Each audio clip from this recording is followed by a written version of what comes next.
നമസ്കാരം, സിനിമാ കാര്യങ്ങളിലേക്ക് സ്വാഗതം. ഇന്ന് നമ്മൾ പരിചയപ്പെടുന്നത് പ്രശസ്ത പരസ്യചിത്ര സംവിധായകൻ ശ്രീ ഭാനുപ്രകാശിനെയാണ്. നിരവധി ശ്രദ്ധേയ പരസ്യചിത്രങ്ങൾ അദ്ദേഹത്തിൻ്റെതായിട്ടുണ്ട്.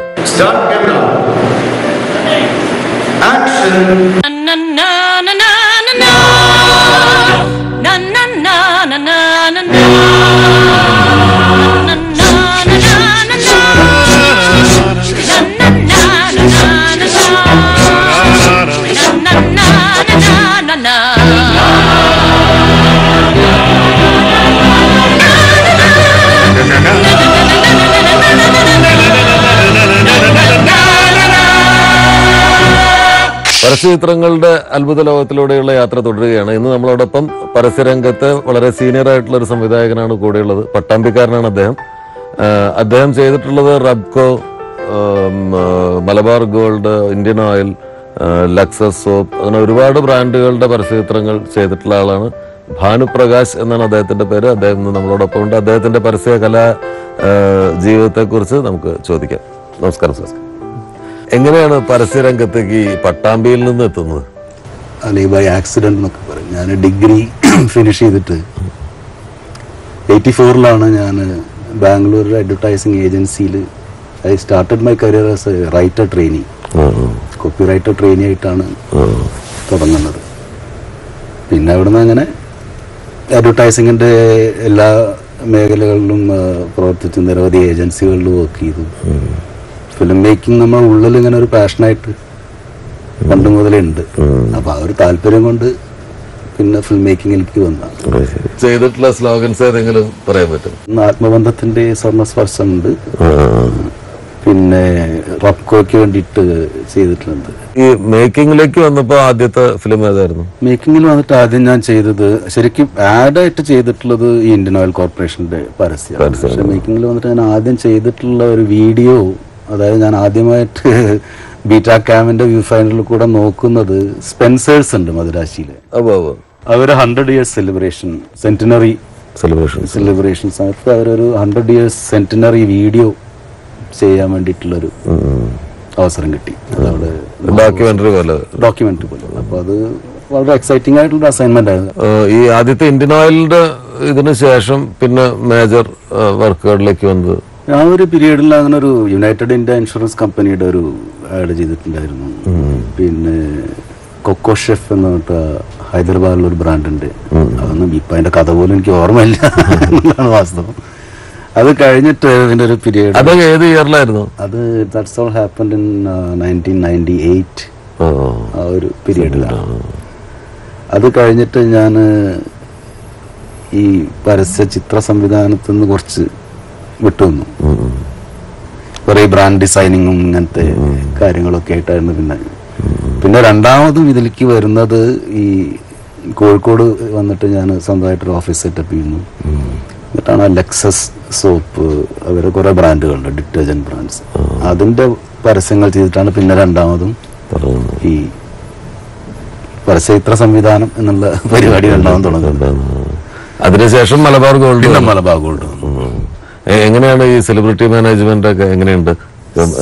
ഞങ്ങള് സിനിമാക്കാരാണുള്ള സാധനം, ഈ ആക്ടേഴ്സിനൊക്കെ കൂടുതൽ ഹാൻഡിൽ ചെയ്യേണ്ടി വരാറ്. എന്റെ ഒരു വ്യക്തിപരമായ അനുഭവം നന്നായി thoroughly എൻജോയ് വർക്കിംഗ് വിത്ത്. രണ്ട് കാര്യങ്ങളുണ്ട്. ഒന്ന്, അവരുടെ ഒരു ത്രോബെഡ് പ്രൊഫഷണലിസം നമ്മളെ ജോലി കുറെ എളുപ്പമാക്കും. പിന്നെ ഞാനിപ്പോ സാനിയ മിർസ, ഹേമമാലിനി, ഓഫ് കോഴ്സ് മോഹൻലാൽ, ഈ പുനീത് രാജ്കുമാരൻ കന്നഡ, ജൂനിയർ NTR, ഇളയരാജ, അവരുടെ കൂടെ ഒക്കെ വർക്ക് ചെയ്യുന്നു. പക്ഷെ എനിക്ക് ഇവരെല്ലാവരുടെ അടുത്ത് വർക്ക് ചെയ്യുന്നതും വളരെ కంఫర్టబుల్ ఆయిట్లరు. కాశ్మీర్ నుంచి కన్యాకుమారి వరకు ఎన్నో విభిన్నతలు, వేల కొద్ది సాంప్రదాయాలు.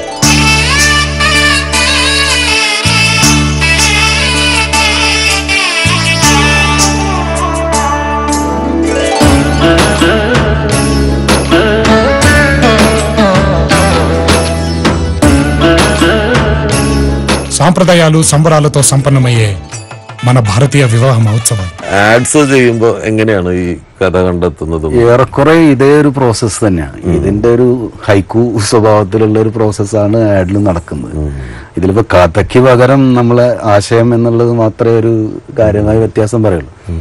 അത് ഡിറൈവ് ചെയ്യുന്നത് ഈ ക്ലയന്റിന് നമ്മൾ ചെയ്യുന്ന ബ്രാൻഡിന്റെ കമ്മ്യൂണിക്കേഷൻ ഒബ്ജക്റ്റീവാണ്. അതിന്റെ മുകളിൽ നിന്നാണ് നമ്മൾ ആശയം കണ്ടെത്തുന്നത്. മലബാർ ഗോൾഡിന്റെ ഒരു പരസ്യം പരിസ്ഥിതി ക്ലീൻ ആയിട്ട് സൂക്ഷിക്കേണ്ടതിന്റെ ആവശ്യകത പറഞ്ഞുകൊണ്ടായിരുന്നു. അതെ അതെ അതെ, അത് താങ്കളുടെ ഐഡിയ ആയിരുന്നു. അതെ അതെ, അതെന്ന് വെച്ചാൽ ഒരു ടാക്ടിക്കൽ മൂവ് ആയിരുന്നു അത്.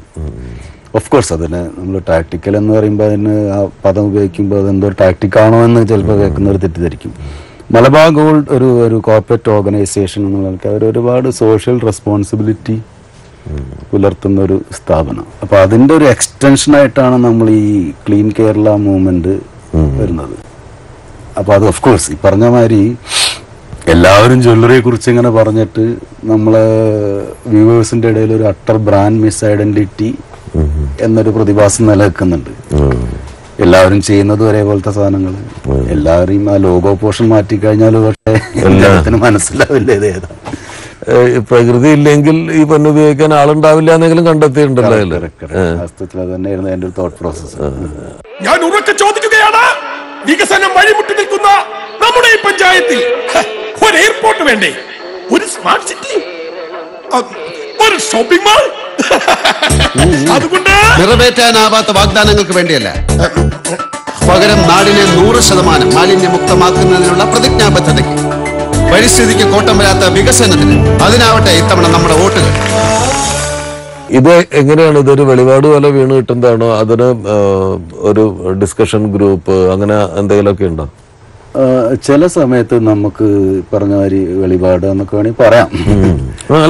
ഇങ്ങനെ ഒരു നമ്മളൊരു ഇൻറ്റ്യൂഷനോ ഇങ്ങനെ ഒരു റൂട്ട് ആലോചിച്ചാൽ എന്താ എന്നുള്ളത് മിക്കവാറും ഒരു വെളിപാട് പോലെ തന്നെ വീണ് കിട്ടുന്നതായിരിക്കണം.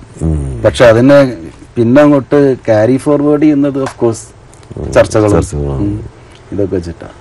ഇപ്പൊ നമ്മളെ മാലിന്യമുക്ത കേരളം ക്യാമ്പയിൻ തന്നെ വാസ്തവത്തിൽ അതൊരു ബ്രാൻഡിന്റെ ഒരു പ്രോപ്പർട്ടി ആയിട്ടാണല്ലോ അതിനെ നമ്മള് ഡെലിവറി ചെയ്യുന്നത്. അത് പരസ്യം നമ്മൾ ടെലിവിഷനിലൊക്കെ വന്നു തുടങ്ങിയതിന് ശേഷം സ്കൂളുകളിലൊക്കെ ടീച്ചർമാർ കുട്ടികളെ ഈ പരസ്യത്തെ റെഫർ ചെയ്തിട്ടൊക്കെ സംസാരിക്കാൻ തുടങ്ങി. അപ്പൊ അങ്ങനെ വരുമ്പോൾ എന്ത് സംഭവിച്ചാൽ ഒരു ബ്രാൻഡ് പ്രോപ്പർട്ടി ഒരു സോഷ്യൽ പ്രോപ്പർട്ടി ആയിട്ട് മാറാം. വാസ്തവത്തിൽ നമ്മളത് ചോദിച്ചിട്ടില്ല. മാലിന്യ സംസ്കരണത്തിലോ കോർപ്പറേഷൻ മുനിസിപ്പാലിറ്റി ഒക്കെ മാലിന്യ സംസ്കരണം ഇതൊന്നും നമ്മുടെ പണിയല്ല. ഈ നിലപാട് നാം മാറ്റണം. നാടിനെ മാലിന്യമുക്തമാക്കേണ്ടത് നമ്മൾ ഓരോരുത്തരുടെയും കടമയാണ്. കാലിക്കറ്റ് എന്തുകൊണ്ടാണ് ഒരു വർക്കിംഗ് സ്റ്റേഷനായിട്ട് തിരഞ്ഞെടുത്തത്? സാധാരണ ഇത്തരം ഒരു സാമ്പത്തിക തലസ്ഥാനം എറണാകുളമാണെന്ന് വേണമെങ്കിൽ പറയാലോ. കറക്റ്റ്. അതെന്താ വെച്ചാൽ ഞാൻ ഒരുപാട് സിറ്റീസിൽ, ബാംഗ്ലൂർ, ചെന്നൈ, ഓഫ്കോഴ്സ് കൊച്ചിയിൽ ഞാൻ കുറെ കാലം ഉണ്ടായിരുന്നു. പിന്നെ ഒരു പെർട്ടിക്കുലർ പോയിന്റ് എത്തിയപ്പോൾ I started liking big cities less and less. അപ്പൊ ഞാൻ വിചാരിച്ചു തിരിച്ചു വരാം. അപ്പൊ ഞാൻ വിചാരിച്ചു അതിനെ കോഴിക്കോട് വന്നിട്ട് നമുക്ക് രണ്ടാമത് ഈ ഒരു ആരംഭിക്കാം എന്നുള്ള ഇതിൽ അങ്ങനെയാണ് കോഴിക്കോട് തിരഞ്ഞെടുക്കുന്നത്. എന്തുകൊണ്ടാണ് ഒരു സിനിമ ചെയ്യുന്നതിനെ കുറിച്ചൊന്നും ആലോചിക്കാത്തത്? ആഡ് ഫിലിം മേക്കേഴ്സ് സിനിമ ചെയ്യുന്നതിൽ ഞാൻ കണ്ടിരിക്കുന്ന ഒരു അബദ്ധം എന്താ വെച്ചാൽ ഇതിന്റെ രണ്ടിന്റെ ഒരു തോട്ട് പ്രോസസ്സിലൊരു വ്യത്യാസമുണ്ട്. Ad film makers, ad film making എന്ന് പറഞ്ഞാൽ പറഞ്ഞ മാതിരി ഇൻസ്റ്റന്റ് കഥകളിമാരത്തൊരു പരിപാടിയാണ്. ഇതിനെ നമ്മൾ പുലരും വരെ കഥകളിയാക്കുന്ന ഒരു സിനിമയിലേക്ക് കൊണ്ടുപോകുമ്പോൾ അപ്പൊ ഞാനിപ്പോ ആ ഒരു ഫ്രെയിമിലിരുന്ന് ആലോചിച്ചാൽ എനിക്കൊരു ആഡ് ഫിലിമിന്റെ ആലോചന മാത്രമേ വരുള്ളൂ. പ്രോബ്ലി ഞാനൊരു ഫീച്ചർ എടുത്തു കഴിഞ്ഞാൽ അത് ഒരു 2.5 മണിക്കൂർ ആഡ് ഫിലിമായി മാറാൻ ഉള്ള എല്ലാ സാധ്യതയുണ്ട്. അല്ലെങ്കിൽ ഞാൻ അതൊന്ന് സബാറ്റിക്കൽ എടുക്കണം. സാർ ആ സുല്ലി വരുന്നുണ്ട്.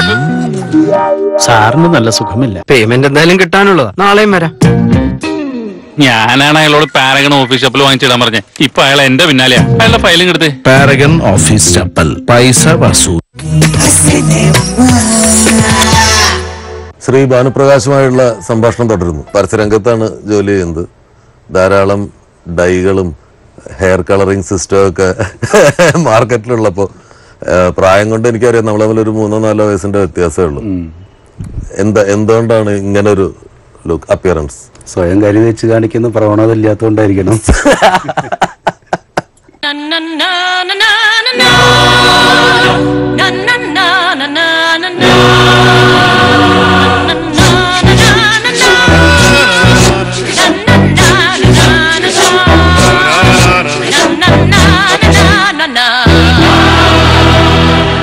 പല രീതികളുണ്ട്. ഇപ്പം സാധാരണ കേട്ട് കേൾവി സ്റ്റോറി ബോർഡ് വളരെ ഡീറ്റെയിൽ ആയിട്ട് ഉണ്ടാക്കും. ഇപ്പൊ ലേറ്റസ്റ്റ് പ്രവണത 3D സ്റ്റോറി ബോർഡുകളും കാര്യങ്ങളൊക്കെ വരുന്നുണ്ട്. വീഡിയോയില് ഇത് ചെയ്തിട്ട് റഫായിട്ട് ചെയ്ത് കാണിച്ചിട്ട് ചെയ്യുക എന്നൊക്കെ പറയുന്ന പരിപാടികൾ നടക്കുന്നുണ്ട്. ഞാൻ സ്റ്റോറി ബോർഡ് വരയ്ക്കാറില്ല. ശരി. പക്ഷെ ഞാൻ സ്ക്രീൻ പ്ലേ എഴുതും. അത് കൃത്യമായിട്ട് എഴുതിയിട്ടില്ല. സെറ്റിൽ ഞാൻ ഉപയോഗിച്ചോളണം എന്ന് നിർബന്ധമൊന്നുമില്ല. നമുക്ക് ഒരു പ്രിപ്പറേഷന്റെ ഭാഗമായിട്ട് അത് ഞാൻ കൃത്യമായിട്ട് എഴുതാൻ. ഇതിൽ ഈ ഡ്യൂറേഷന്റെ ഒരു പരിമിതി മറികടക്കാൻ ഏറ്റവും നല്ല മാർഗം നിങ്ങൾ സ്ക്രീൻ പ്ലേ കൃത്യമായിട്ടിരിക്കുക എന്നുള്ളതാണ്. ഓഫ്കോഴ്സ് 30 സെക്കൻഡിൽ ഒരു കഥ പറയാനൊന്നും പറ്റില്ല. അതൊരു വലിയ തെറ്റിദ്ധാരണയാണ്. കഥ പറയണമെങ്കിൽ ആദ്യമധ്യാന്തങ്ങളിലൊരു കഥ പറയണമെങ്കിൽ അതിൻ്റെതായ ഒരു സമയം വേണം. 30 സെക്കൻഡിൽ നമ്മൾ നരേറ്റ് ചെയ്യുന്ന ഒരു സിറ്റുവേഷനൊക്കെയാണ്. പുതിയ ഹീറോയിന് മേക്കപ്പ് വേണ്ട സാറേ. എന്താ നിറം, എന്താ സ്കിൻ ടോൺ. മേക്കപ്പ് തുടങ്ങാം. ഈ മുഖത്തിന് എന്തിനാ മേക്കപ്പ്? ആരാ കുട്ടിയുടെ ബ്യൂട്ടീഷ്യൻ? തിളക്കവും ആരോഗ്യവും തുടിക്കുന്ന ചർമ്മത്തിന് മുത്തശ്ശിമാരും ആയുർവേദവും ഒരുപോലെ ശുപാർശ ചെയ്തത് എന്റെ നാച്ചുറൽ ബ്യൂട്ടീഷ്യൻ. എങ്ങനെയാണ് ഇതിനെ ഈ ഒരു വിശാലമായിട്ടുള്ള ഒരു സാധനത്തിന് ഇങ്ങനെ മിനിമൈസ് ചെയ്ത് ചിന്തിക്കാൻ പറ്റുന്നത്? അവിടെയാണ് ഈ പ്രൊഡക്ഷൻ ഡിസൈനിന്റെ പ്രാധാന്യം എന്ന് തോന്നുന്നു എനിക്ക്. ഞാൻ പ്രത്യേകിച്ച് എൻ്റെ പരസ്യങ്ങളൊക്കെ ഞാൻ പ്രൊഡക്ഷൻ ഡിസൈൻ വളരെ ഇമ്പോർട്ടൻ്റ് ആയിട്ട് കാണുന്നൊരു ഏരിയ. കാരണം ലാലിപ്പ് നേരത്തെ പറഞ്ഞ പോലെ തന്നെ ഈ ഒരു ഫ്രെയിമിന്റെ ഉള്ളിൽ നമുക്ക് ആ ഒരു പ്രിമൈസ് എസ്റ്റാബ്ലിഷ് ചെയ്യാം. അപ്പൊ അതിന് ഈ പ്രൊഡക്ഷൻ ഡിസൈൻ ശ്രദ്ധിക്കുക തന്നെയാണ് ഏറ്റവും നല്ല മാർഗം. ഞങ്ങളെപ്പോലുള്ള ഫിലിം മേക്കേഴ്സ് ആഡ്സ് ചെയ്യുമ്പോൾ ഞാൻ ഫേസ് ചെയ്ത പ്രശ്നം, ഞാൻ ഒരെണ്ണം ചെയ്തിട്ടുള്ള, ഞാൻ ഇപ്പൊ ഫേസ് ചെയ്ത ഒരു പ്രശ്നം, ഇതൊക്കെ എസ്റ്റാബ്ലിഷ് ആവുമോ? ഈ സ്ഥലം ഇന്നതാണെന്നും ഈ കാലഘട്ടം ഇന്നതാണെന്നുള്ളതൊക്കെ എസ്റ്റാബ്ലിഷ് ചെയ്യാൻ ഇത്രയും മതിയോ എന്നുള്ളത് ഒരു കാര്യം. അപ്പൊ ഇത് പരിചയം കൊണ്ട് മറികടന്നതായിരിക്കും അല്ലെ? തീർച്ചയായിട്ടും. അപ്പൊ എന്താണ് വേറൊരു കാര്യമുണ്ട്, ഓഡിയൻസ് ഇപ്പൊ കുറച്ചും കൂടി ഇതുമായിട്ട് ഇതൊക്കെ ശീലിച്ചു തുടങ്ങിയിട്ടുണ്ട്. അപ്പൊ ഒരു കമ്മ്യൂണിക്കേഷൻ, ആ സംവേദനം പോസിബിൾ ആണ്. നമ്മൾ വളരെ കാര്യമായിട്ടൊരു പ്രൊമൈസ് എസ്റ്റാബ്ലിഷ് ചെയ്തില്ലെങ്കിൽ പോലും ആൾക്കാർക്ക് മനസ്സിലാവാൻ തുടങ്ങിയിട്ടുണ്ട്. അതൊരു സൗകര്യമാണ്. ഈ പുതിയ ടെക്നോളജിയുടെ വരവ് എങ്ങനെയാ കാണുന്നത്? പുതിയ ടെക്നോളജിയിലെ വരവിനെ നമുക്ക് തടുത്തു നിർത്താൻ പറ്റില്ല, നമ്പർ 1. പിന്നെ അത് എന്തായാലും നമ്മൾ ആക്സെപ്റ്റ് ചെയ്തേ പറ്റും. പക്ഷെ ഞാനിപ്പോ ഒരു പഴയ സ്കൂളാണ്. ക്യാമറ സൈഡിലൊക്കെ ആരൊക്കെ വർക്ക് ചെയ്തിട്ടുണ്ട്? സാധാരണ എനിക്ക് വേണ്ടിയിട്ട് PC ശ്രീറാം വർക്ക് ചെയ്തിട്ടുണ്ട്. അത് ഇളരാജ PC ശ്രീറാമാണ്. പിന്നെ സജൻ കളത്തിൽ നിന്നിട്ടുണ്ട്. സജൻ ഫിലിം ഇൻസ്റ്റിറ്റ്യൂട്ടിൽ നിന്ന് ഇറങ്ങിയ അന്ന് മുതൽ തുടങ്ങിയിട്ടുള്ളതാണ് ഞങ്ങളെ ബന്ധം. അപ്പൊ മിക്കവാറും എന്റെ മെയിൻ കാര്യങ്ങളും അതൊക്കെ സജൻ തന്നെയാണ് ചെയ്യുന്നത്. പിന്നെ മദുരാശിയിൽ കൈമൾ വർക്ക് ചെയ്തിട്ടുണ്ട്, ലോകനാഥൻ വർക്ക് ചെയ്തിട്ടുണ്ട്, ഈ തിരു വർക്ക് ചെയ്തിട്ടുണ്ട്. പിന്നെ മ്യൂസിക് സെക്ഷൻ ആരൊക്കെയാണ്? മ്യൂസിക് ഇപ്പൊ കുറെ കാലമായിട്ട് ശരത്താണ്. അത് ഈ പറഞ്ഞ മാതിരിയാ, ആ ഒരു വർഷങ്ങളായിട്ടുള്ള ഒരു ബന്ധം ഇങ്ങനെ. അപ്പൊ ഞാൻ കുറെ കൂടി കംഫർട്ടബിൾ ആണ് ശരത്തൊക്കെ ആയിട്ട് വർക്ക് ചെയ്യാൻ വേണ്ടിട്ട്. കുടുംബത്തെ പറ്റി? കുടുംബം ഞാനും ഭാര്യയാണുള്ളത്. ഞാൻ കോഴിക്കോടാണ്. എൻ്റെ ഭാര്യയുടെ പേര് അനിത. അവരൊരു ക്രിയേറ്റിവിറ്റി ട്രെയിനറാണ്. അവർ കോയമ്പത്തൂരിലൊരു റിസർച്ച് ഓർഗനൈസേഷനിൽ ട്രെയിനറായിട്ട് വർക്ക് ചെയ്യുന്നതാണ്. അച്ഛനമ്മയൊക്കെ നാട്ടിലുണ്ട്. തിരൂരാണ്. ഈ യാത്ര നല്ല സ്ട്രോങ് ആയിട്ട് മുന്നോട്ട് പോകട്ടെ. പുതിയ കാലഘട്ടത്തിൽ പുതിയ രീതികളിലൊക്കെ അത് ഒരു മുടക്കമില്ലാതെ പോട്ടെ. സിനിമയിലേക്ക് വരാൻ പറ്റട്ടെ, നല്ല സിനിമകൾ വരട്ടെ. കാരണം നിങ്ങളെപ്പോലെ മീഡിയ അറിയുന്ന ആളുകൾ വരുമ്പോൾ ഈ ഇതിനുള്ളിൽ നിൽക്കുന്ന ആളുകൾ ചിലപ്പോൾ ഒരു ചക്കിൽ ഇങ്ങനെ കെട്ടിയ പോലെ ഇങ്ങനെ കറങ്ങിക്കൊണ്ടിരിക്കുകയായിരിക്കും. അപ്പൊ ഒരു പുതിയ വഴിയൊക്കെ ചിലപ്പോൾ പുതിയൊരാള് പുറമേന്ന് ഒരാൾ വരുമ്പോഴാണ്, അത് മീഡിയ അറിയാണ്ട് വരുന്ന ആളെക്കാൾ മീഡിയ അറിഞ്ഞിട്ട് വരുന്ന ഒരാൾക്ക് അത് സാധിക്കും. അപ്പൊ ഏതായാലും സിനിമയിലും പുതിയ അത്ഭുതങ്ങൾ ഉണ്ടാവട്ടെ. സന്തോഷം.